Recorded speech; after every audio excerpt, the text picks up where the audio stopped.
Today I'm reviewing The Sims 4 Laundry Day stuff. This is a part of a series where I review every single pack for The Sims 4, including all the old ones. So Laundry Day is a pack about washing your clothes. It comes with the ability to wash and dry your clothes. It comes with some build buy for building a rustic home and some country style CAS as well. Starting off with the CAS, men have one new hairstyle and they also have 3 open shirts, although technically 2 open shirts because the meshes for the latter 2 are so similar they are basically the same. They also have a pair of ripped jeans and some joggers. Females get 2 hairstyles, some tops, which to be fair, like a couple of them are quite nice, especially a couple of the cropped ones. Female Sims also get a pair of jeans which look like they are from the early 2000s, not gonna lie. I guess the most popular CAS item with this pack is the flowery dress with the denim top over it. Female Sims also have a pair of high-heeled boots and a pair of wedges. Children get 1 top, which is unisex, and surprise, surprise, there is nothing for toddlers. I will say there is quite a gender imbalance as there usually is in The Sims 4. I do feel like they could have done a better job at putting in a little bit more male CAS. I also don't really feel like they stuck to the country theme that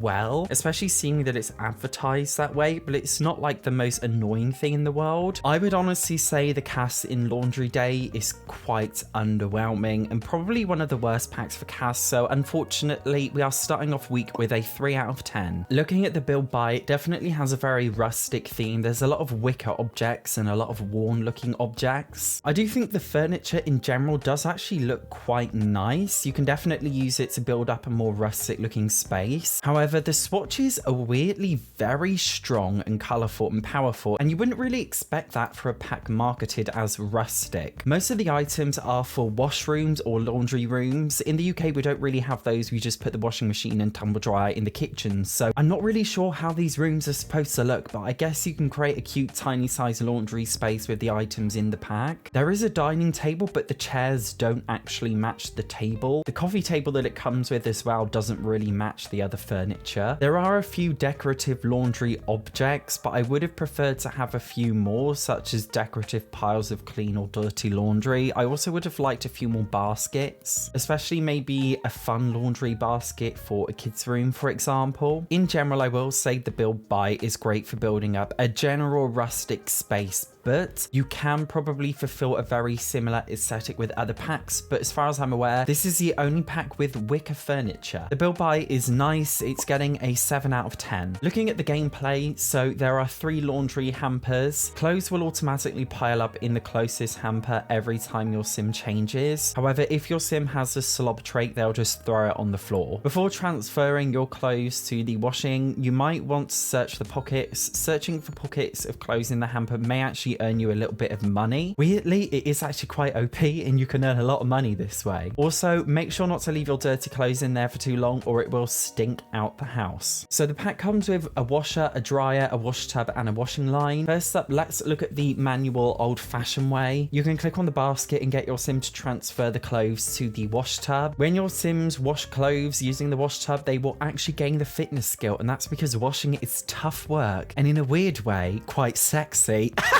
After done, you can transfer your clothes to the line to dry off. Usually this takes about 12 hours, so basically an in-game day. But obviously, depending on the weather, if you have the seasons pack, it can be longer or shorter. By the way, after you've used the washing tub, make sure you do change the water for the next time you wash the clothes, or the new clothes will smell weird and cause a negative moodlet. Next up, looking at the lazy modern way of using the machines. Once laundry is added to the machine, don't forget, I repeat, do not forget to actually hit the wash button. Leaving your clothes in the washing machine causes them to become damp and reek, so they will have to be washed all over again if you do forget to wash them, or if you forget to actually take them out the machine after washing them. Although this is annoying, in a way I actually think it's quite realistic and funny, and that's why I like it. I personally always leave my clothes in the washing machine and forget about them, so this is very realistic for me. When it's washing, there is actually an interaction to watch the machine. This will actually leave your sims feeling getting dazed from watching all of the spinning. If you are in a psychopathic mood, you could unload all of your laundry onto the floor and watch it get damp and ruin the carpets. Or if you are not in a psychopathic mood and you're just a normal person, you could just move it to the dryer. Again, don't forget to actually hit the dry button. Once done, make sure to unload it and put it away. Although they don't actually put the laundry away, it just magically disappears because they didn't animate Sims opening closets and putting the clothes back in them. After using the tumble dryer, you may also want to clean the lint tray. If you don't do this regularly, it may actually set on fire. Sims with a decent handiness skill can actually do a lot of different upgrades to the washing machine and the dryer. One of these upgrades includes being able to put fabric conditioner in the washing machines. Well, fabric conditioner doesn't actually exist in The Sims 4, but what we do have is food and flowers. Yes, I said food. Sims can either add food or flowers to their laundry to make it smell nice. Laundry additives can be added to the wash tub or the washing machine. I added grilled cheese to mine because why not? And as you can see, it looks really delicious in the wash tub. After making my Sim wear wash clothes, wash with grilled cheese, it gave them an embarrassed moodlet for smelling foul. This moodlet only lasted for 4 hours, but in my opinion, it should have lasted the entire day, or at least until they got changed. Sims can also get angry or uncomfortable from wearing dirty clothes. Of course, you can add nice smelling flowers too, and as I'm sure you've guessed, when you add these, it does give your Sim a positive moodlet. This could just be, for example, happy or confident. When wearing normally washed clothes, by the way, your Sims usually just get a fine or happy moodlet even if you do not use any additives. In terms of cross-pack play, if you have vintage glamour stuff or paranormal stuff, butlers or Bonehilda will wash and dry the laundry, although they forgot to add in the code for the butler putting the laundry away, so you still have to do that yourself. If you own the Parenthood pack, kids and teens who wash their clothes will have raised character values. If you have the Cats and Dogs pack, cats can jump onto washers and dryers and play around with the clothesline. Doing laundry in The Sims 4 is ridiculously mundane, and I honestly can't think of anything worse myself, but I understand a lot of Simmers really enjoy watching their Sims do boring things like washing clothes, so for you, I think this pack is genuinely enjoyable. And I'm not saying that sarcastically, I think it adds a bit of realism to those who like family gameplay. The only issue I have with the gameplay itself is that I wish it just contained more stuff, as it's simply not worth the price point. As constructive criticism, this pack should have also come with a functioning ironing board to iron your clothes. I also think it should have come with a laundromat lot type, or at least a streamlined way of taking dirty laundry in bags to community lots, to at least pretend there is a laundromat attached to another community lot if you put the objects in there. Because of this, I wouldn't say that this pack is worth the value of money it's priced at all. By the way, did you know that washing clothes was originally considered to be a feature added with the Eco Lifestyle pack? We can infer this because Simmers once voted on an official EA poll asking what they wanted the next pack to be. Back then it was called Eco Living instead of Eco Lifestyle, and it included doing laundry. This is why the Laundry Day pack in general is considered quite a controversial pack in the Sims community, as people voted for the pack thinking that laundry was going to be added to Eco Living, but we actually got it as a separate experience. To be honest, this does feel like a very cash grabby EA move and very much reminiscent of the My Second Pet stuff tragedy, but I guess that's EA for you. The gameplay of this pack is really nice, but it's just definitely not worth the price of money of an entire stuff pack, and it should have been included with an expansion pack, a free base game update, or included more content such as being able to iron your clothes. It's getting a 6 out of 10 for gameplay experience. Looking at performance, when using this pack over a very long time, some users report the clothes getting stuck in the machine, resulting in actually having to delete the entire machine and buying a new one to counter this, but this seems very rare and it hasn't happened to me personally. Other than that, I would say this pack is surprisingly bug-free, so it gets a 9 out of 10 for performance. So giving this pack my overall conclusion, in all this pack is getting a 6 out of 10. The pack concept itself is not bad. It's a very popular pack for The Sims 4 because I know Simmers love mundane things. That's why the original Sims game was so popular. I think it's a fun novelty that a lot of people will enjoy, and if you enjoy more realistic gameplay, then I think this pack will make your game feel a lot more realistic and adds a little bit of challenge to ordinary sim life. Fundamentally, the flaw of this stuff pack, as with many other Sims 4 packs, is that it just lacks a lot of depth. In The Sims 3, laundry was included with the Ambitions pack, which is like the Sims 3 version of Get to Work. It was included in the Town Life stuff pack and the Sims 3 University pack, and it was also available on the Sims 3 store as a standalone set, which kind of worked like Sims 4 kits. So I do feel like that's what laundry should have been in The Sims 4, just a kit or a feature added added to another expansion pack like Eco Lifestyle. I know 6 out of 10 is an unpopular score because people love this pack, but just because it's popular, that doesn't mean it's good. It's still very shallow, and I always like to try and keep my reviews as realistic and objective as possible. If you're interested in any of my other very honest and realistic Sims 4 reviews, I have a whole playlist of them here updated every single Monday. Thank you so much for watching. See you in the next one.